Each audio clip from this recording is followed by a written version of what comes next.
And welcome to Kilimanjaro Safari. In order to keep your wait time to a minimum, with the party rising, and all They head through the ground, they wildlife camouflage to protect themselves. I do see quite a few animals greeting us over here though. Now on our right, that's an okapi. And despite the okapi's horse-like body and zebra-like print on their hind legs, they're actually the closest living relative of giraffe. Both though can't tell just because they don't have any horns. Males typically have horns that reach about 6 foot in height.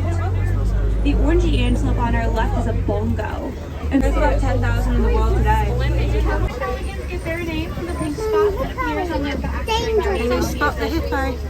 They're blushing at one another. Yeah, you're right if you chose that. I think they're just sleeping right now. Make sure all fully seated. You're going to see a crocodile in a minute. Hippos are nocturnal animals, so they sleep underwater. The fairy got a whole boat of them on our left. They're sleeping as well. This is actually why hippos evolved to have their ears as a nose, all kind of at the top of their heads. That way, while they are asleep, they barely have to breach the surface and grab the air that they need. He's sleeping on the Not much. How many was the height? Important to their ecosystem. They are what we call a keystone species. And a keystone species is essentially any animal so critical that their environments and everyone else who lives there would not be able to survive without them. They're kind of like the glue that holds the place together. So if we can conserve keystone species like hippos, we can actually help to ensure the protection of other animals as well, and not really have to try too much harder. And I think that we do have smaller animals to meet here. Looks like right behind these waterfalls are Nile crocodiles. Crocodile about 16 to 18 feet long on average. Against the wall One's now. got his mouth open, Hope. One of them's got his mouth open.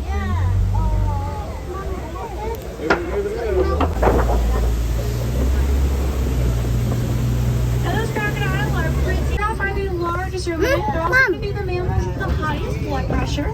And as you can probably guess, they are the tallest animals in the world. Fully grown giraffe hit the big low grassy areas that allow us to see from the entire savanna so clearly. And a very large part of the reason why the savanna tends to get the nickname of the grasslands. Now, do watch the elegant pattern of their coat. The side giraffe has spots with a bit more of an irregular and jagged pattern. It kind of looks like a jigsaw puzzle. And when these giraffe feed from grabbing needed vegetation off of trees. That sable color of their coat. They're one of the very few antelope that adopt the unique stripe pattern. Yeah.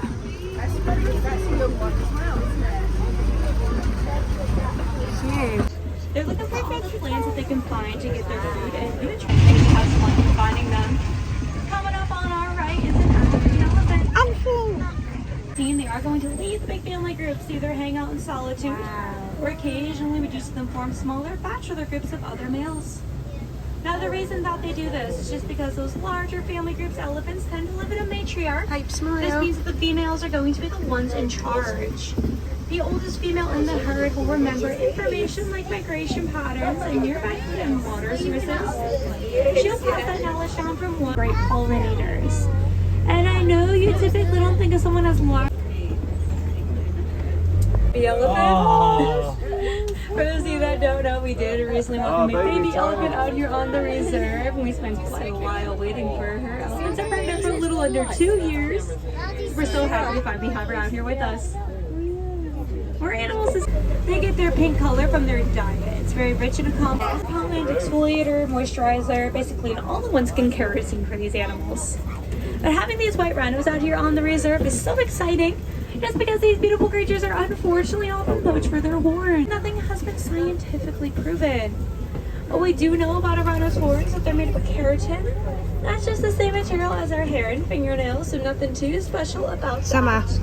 Which is how we file our fingernails. Rhinos like to file their horns instead of using a nail file. Their spots for predators hang out because it serves as a great vantage point right now. So predators in general, honestly, who we find hunting as a pack, most prefer to go out and hunt on their own so they don't have to share the reward. These lions are exceptionally pride oriented. They are always looking out for each other. She's almost posing up there for us right now. How cool is that? There's enough one, Mum.